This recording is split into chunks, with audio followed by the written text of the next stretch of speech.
I'm honored to present this paper entitled "If You Can See It, You Can Be It: Outreach Challenges in Preparing the Young Generation for a Career in the Space Industry."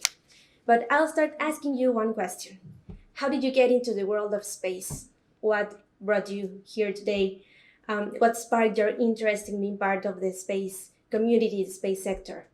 Each of us here will have a different story to tell, but for example, let me introduce this research crew at first. Remco Timmermans, Dutch, the main author. He has been a space geek from a very young age. However, his interest in developing a career in the space industry was demotivated when he was told that only the best students in math and physics could make a successful career in this sector. It wasn't until 20 years later, with the rise of online social media, that Remco found out that not only engineers and scientists work in the space industry. He moved from a career in IT, in finance, and business to start his own company specialized in online space outreach and to become a top space influencer and today's co-chair of this IAC Symposium session. But what about Emma Holling? A British high school student and co-author of this paper too. Her story started a little younger than Remco, but ended up almost as quickly. From a very young age, she was told that space was only for American astronauts. After a talk by a physicist at her school, she realized her passion for STEM could truly result in a career. She then started getting in contact with people currently working in the space sector and found out that she doesn't have to be an American or an engineer to succeed in the space sector. Emma has tried to share this with other students, so she set up Airspace for All, a project that successfully connects students with the industry. But what about other regions of the world, like Latin America? I am 23 years old, Mexican, and I can say that it wasn't until 3 years ago that I heard what the space industry is about. I was fortunate to grow up visiting science museums and being familiar with NASA due to the proximity to the United States. But in my society, the idea of building a career in the space sector was and still is simply inexistent. In 2018, during my sophomore year, the School of Engineering at my university invited me to lead a media and marketing unit in the CubeSat project called Color Emission, just the one we presented before. And this project is developed in collaboration with MIT. This project was a huge change for me because it opened my eyes to the new space era and its different possibilities and characteristics. So thanks to that experience, I was introduced to the world of space industry and start thinking and building a career in this sector, specialized in communications and public relations. So our three stories have something in common. None of us had a realistic image of the space industry. And what is even more important, it wasn't until we got in contact with people currently working in the space sector that we realized the real diversity and real diversity of opportunities that exist. And that takes me to the core of our paper, the relationship between public outreach, role models, and diversity in the space industry. 3 questions. Can public outreach have an impact on the space workforce? What is the importance of showcasing diversity? What insights can we get from the current outreach practices? Our hypothesis is that the communication of opportunities in the space sector is still far from updated and inclusive around the world and around different communities in today's society. For improving diversity in the space workforce, it's important to promote access to diverse audiences. And space outreach is a key driver just to generate awareness among such audiences and awareness of the opportunities available. So for obtaining insights into this relationship, we followed a literature review and performed a target survey among space outreach practitioners around the world. Let's recap some key concepts of this review. If we look at the map of spacefaring nations around the world, we still see lots of gaps. The industry is global but not equally distributed all over the countries. At the same time, there's still a geographical bias in the industry, with a large majority of jobs being in North America, in Europe, and in Russia, and a small number of countries in Asia. There are still large clusters of countries not or barely involved in space, including most of Africa and Latin America. This unequal distribution has an impact on space outreach and the perception of space as a feasible industry for education and careers. Similarly, the space workforce is not a perfect mirror of the makeup of society. In 2017, the OECD listed diversity recommendations in its space economy students as new challenges to overcome, particularly in view of an increasing gender gap in space-related higher education and employment. But gender is only one element of diversity as defined in the Oxford Dictionary. In addition to gender, other elements out of balance are geography, age, socioeconomical diversity, and cultural diversity.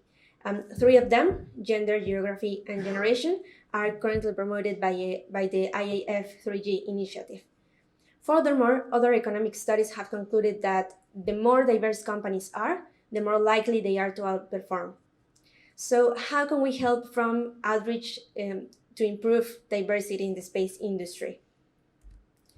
Role models have existed ever since the first human activities in space, but they have not been very diverse. The image of the right stuff dug into the common consciousness of much of society. The idea that space explorers are only young, white males, engineers with a background as fighter pilots. But what about the new space era we are living today? We see new role models, entrepreneurs and multimillionaires.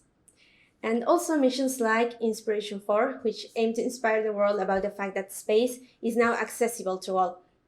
But is it?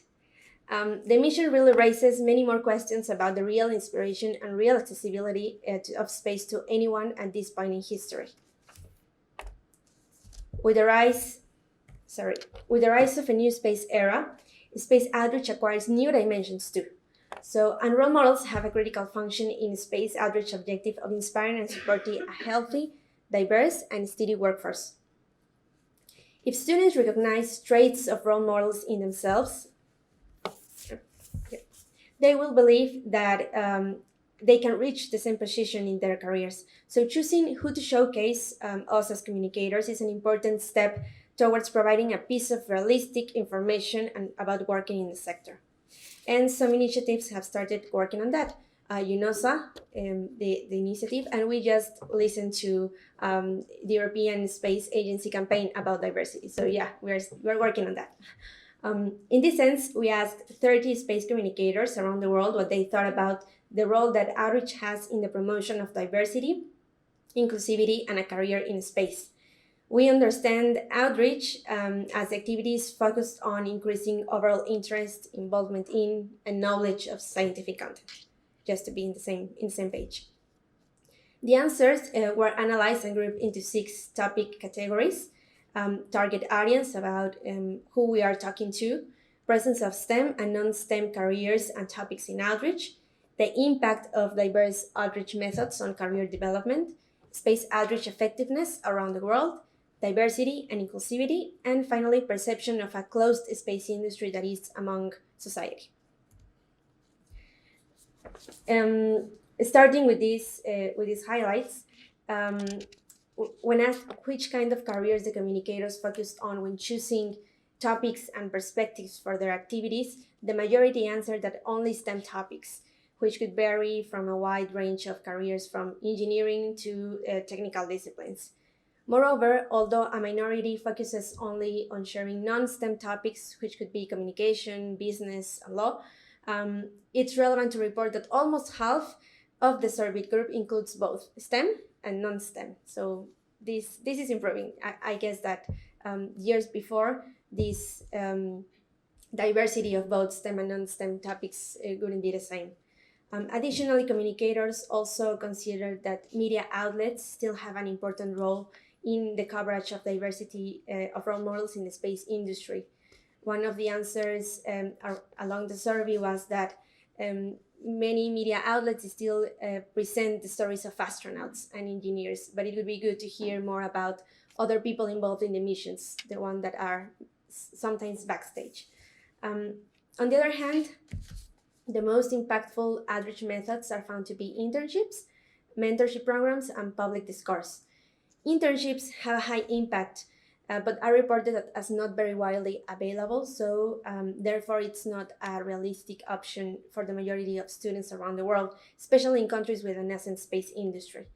Mentorship programs are found to have a very high impact because of the personal relationship between mentors and mentees, and because it helps strengthen their belief that they can achieve good results. Mentors produce kind of the same effect as role models, with the difference that role models may or may not be close to the student. In the complete paper, you will find a description of what were the responses regarding other outreach methods and their impact on building a space career. For example, school visits, school curriculum, design of activities, webinars and podcasts, and other digital activities. We also found out that there is a very interesting geographical difference between respondents' perception of the outreach effectiveness on encouraging students to pursue a career in space, where countries with an established space sector perceive this effectiveness as higher than those in countries with a much less established space industry. The space communicators who participated in this survey currently do space outreach in Asia, America, and Europe, including European Union countries and non-European Union countries. On a scale from 1 to 10, being 1 less strongly and 10 more strongly, the distribution is shown in this map. Countries with an established space sector, such as the US, UK, Canada, Spain, and India, perceive this effectiveness as higher than those in countries with a much less established space industry, such as Mexico.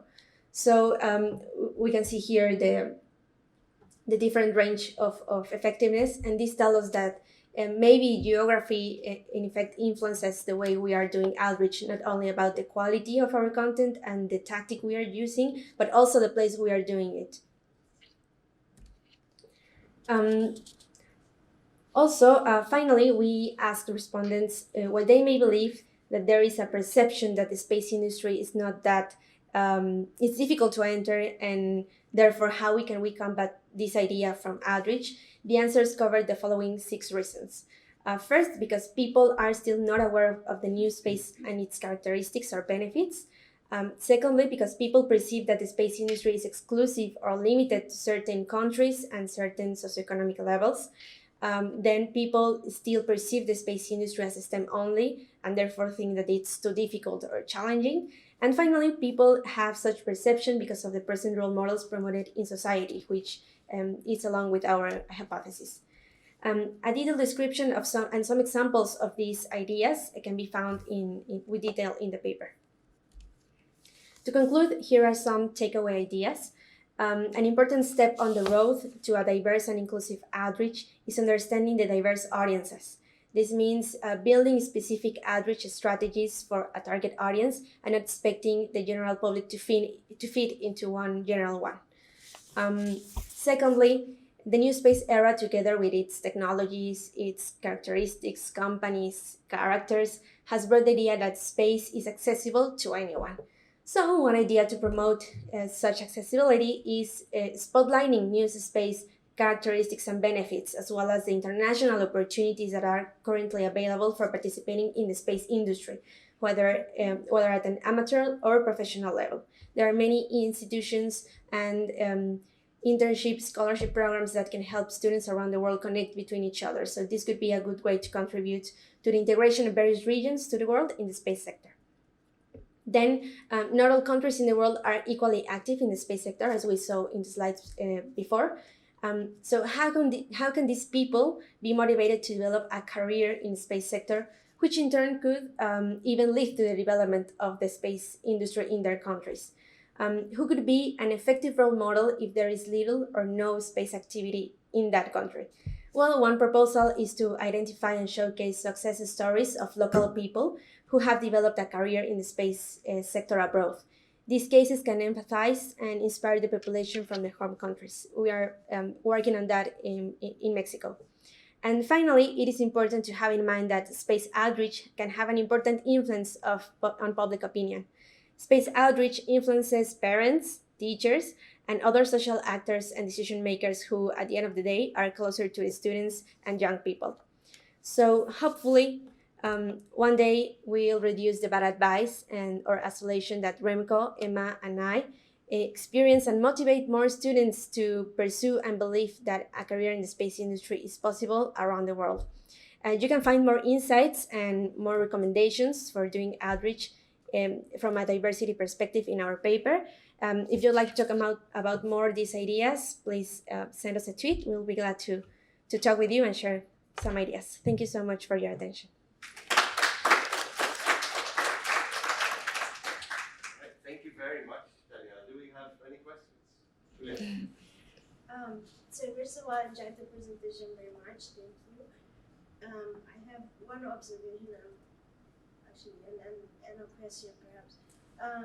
First of all, you gave me the opportunity to say that during the astronaut campaign, we not only looked at diversity, which I invite you all to see the outreach materials that are online, by representing everyone, also different kind of careers, but also inclusiveness. There's a part of this campaign that is dedicated to astronauts with disability, and so it's not only about STEM, non-STEM, women or different genders, but it's also including everyone from a cultural background, but also having disabilities in different kind of ways.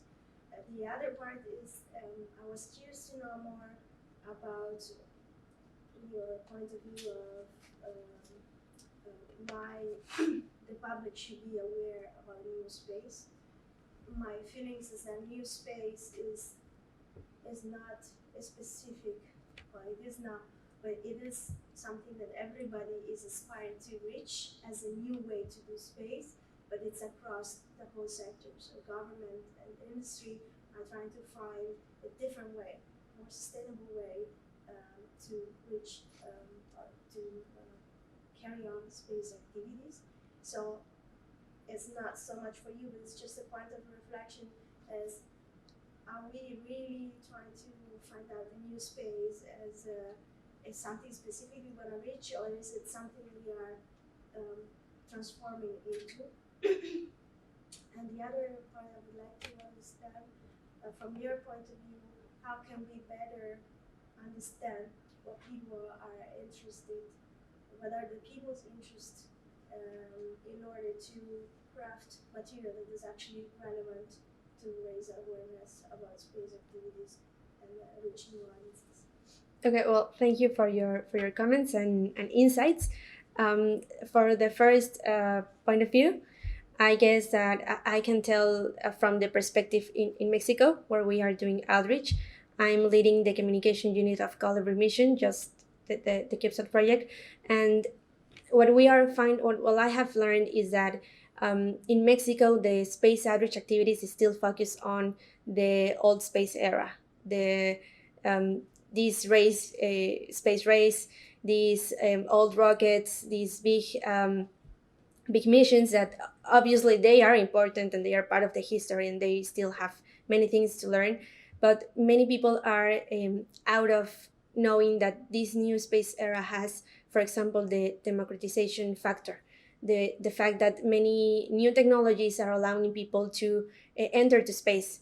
In Color Remission, our case is that due to the CubeSat, it's one of the first CubeSats we built in the country. So New Space has these different technologies that allow universities to participate. This may be like a good old topic for many other countries, but New Space has many benefits that allow society in general to understand how close space is to them, how close space is to their daily lives, and how important it is to promote and to get into the new space. So I guess that from a communication perspective, new space has different attributes that can attract people to believe that a space industry in certain countries is possible. I don't know if it was from that line or it was another. I don't have a specific answer. I was just Okay. curious to see why was specifically new space and not space in general. New space is a very specific approach to space, which I don't want to repeat myself, but like Yes. everybody's trying to aspire to. Yes. Or is looking into. And probably they don't want to reach it. But Okay. So I was wondering why was the ultimate goal raising awareness about that, because it was just a curiosity. And also you mentioned this relationship between different stakeholders, government, academia, students, society, and I think that that's one of the best parts of doing outreach beyond the traditional topics. Not talking about new space means connection, means manipulations, means doing things that can connect different actors to promote not only knowledge but also projects. So yeah, I guess that's what we are referring to. And to the other, about the other point of view, how can we understand what people want? Well, I guess we can start measuring the space outreach activities we are doing. In communication, we measure statistics about the audience, reach, awareness, and so on. But maybe more particular and more deep measurement of activities like knowledge, a little survey about what people liked or disliked ending an activity. Also, analyzing if we assessed or we talk to the right public. Could be a good idea to start listening what in a qualitative way what people are thinking about the space activities or space outreach activities. So I would think that measuring particular activities on field could be a good idea to know what they are doing. And also there are many digital tools or digital platforms that allow interactive presentations and interactive space outreach activities to be done. So that could be a great idea to listen. May I ask another question? Sure. Yeah. I don't want to monopolize. No, but that's, we want to have that discussion as well a little bit, and we don't have too many papers, so if it's okay with the audience, we do have the time for this. So I completely agree with you. I was perhaps my question wasn't complete. I was more thinking about with that audience that has been not touched yet, that is not aware of space activities yet, that audience that you want to bring space activities to, because there might be talents for the future of the space sector, and you wanna interest them, and you wanna tell them, this is for the good of the future. How could we reach that audience and get to know it better? Okay, I will answer you with one case study that we listened throughout the survey. One communicator shared with us the experience in Chile, where a group of science communicators built a workshop for talking about astronomy in Braille.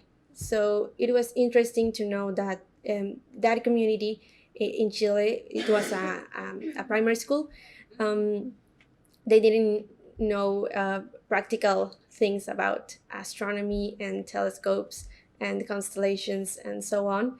But doing that workshop, which was promoted by a museum in that country, caught the attention of that public who maybe wasn't aware of those activities. So I would think that that also relies on the creativity and initiative that as communicators we can have. Sometimes we rely only in what is asked from us, but maybe we can propose some activities or make a little twist that can help reach an audience that it wasn't aware of that topics. I don't know if Remco has more ideas on this. Yeah, there's a lot of ideas, and when you asked your question, I was also thinking of the importance, and that's what we've studied as well, the importance of role models. Is by having the right role models in particular places has a significant impact. And the role models that we've seen in the past in the industry, as you saw on the slide, that is still the image that many people have. And even if you look at the title of our presentation, I picked that sentence specifically because it is such a powerful sentence. For children, they have to see what is possible. They have to see that things exist so they can imagine themselves in that role. And that is really what a role model is for, is to show people that, hey, someone with similar characteristics as me, similar background as me, speaking the same language as me, living in the same village, or at least in the same country, has achieved this, whatever that is. That makes it achievable for me as well. And we don't have those role models sufficiently in place, and that's a very powerful way to bring that message of the opportunities that space has, be it old space or new space. I really like that discussion that you triggered before, but it doesn't really matter. But you have to show people what is possible within their own context. An American astronaut will not necessarily inspire a little girl in Chile. Because of the language difference, because of the age difference, because of the geographical difference, there's lots of differences. But a female Chilean astronaut who visits a school may inspire that same person. And I think we can be better at showcasing a much more diverse set of role models to attract a much more diverse and varied and international set of potential space workers, as you say, because that's obviously what we're looking for the future. All right, thank you very much. Thank you. Are there any other questions? If not, then we do have to put an end to this at some point. So Yes. thank you very much, Thank you. Danny, for presenting this.